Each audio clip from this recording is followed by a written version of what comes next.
Салем, қазір мен сіздерге 750 пробалы алтын сағатты көрсеткім келіп тұр.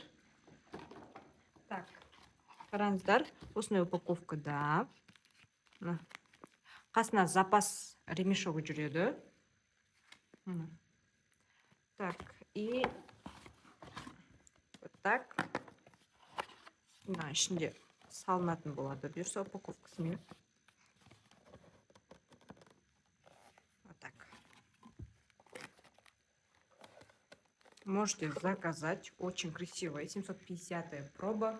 Прям шикардос. Еще қараңыздар. Она ремешогын қараңыздар. Прям арты питоновый ремешок. Беті кожаный ремешок. Өте качествосы жоғары сапада жасалынған. Қараңыздар. Батарейкамен жүреді.